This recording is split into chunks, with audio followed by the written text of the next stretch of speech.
जो पगर प्यारा गुलाबन खां मथे आहे। पैगंबर जो पगर प्यारा गुलाबन खां मथे आहे।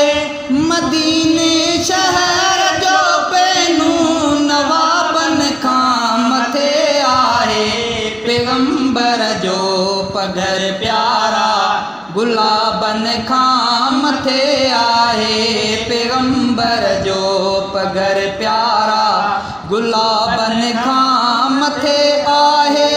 मदीने शहर जो पैनू नवाबन खां मथे आहे। पैगंबर जो पगर प्यारा माशाअल्लाह। मिठाणन खां मिठी मिसरी पताशा भी मिठा आहिनि। मिठाणन खां मिठी मिसरी पताशा भी मिठा आहिनि। सजण जे शहर जी अजवा मिठाणन खां मथे आहे।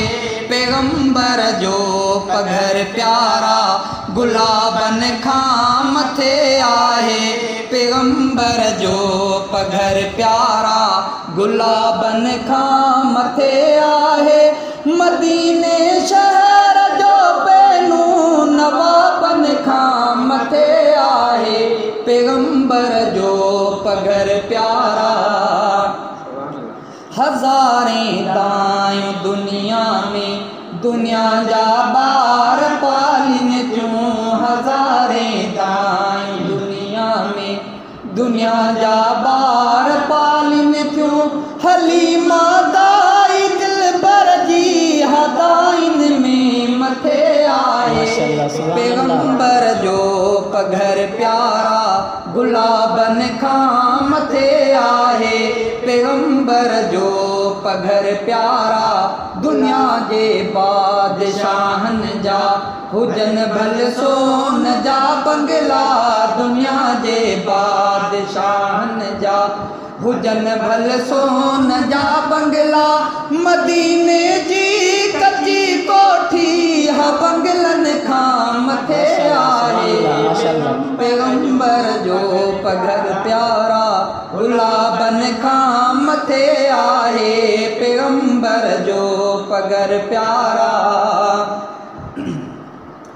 हज़ारें गाइणा गॾु थियनि भली हाकिम भलो ॻाइनि। हज़ारें गाइणा गॾु थियनि भली हाकिम भलो ॻाइनि। चयल कनात मुरसल जी कलामन खां मथे आहे। पैगंबर जो पगर प्यारा गुलाबन खां मथे आहे।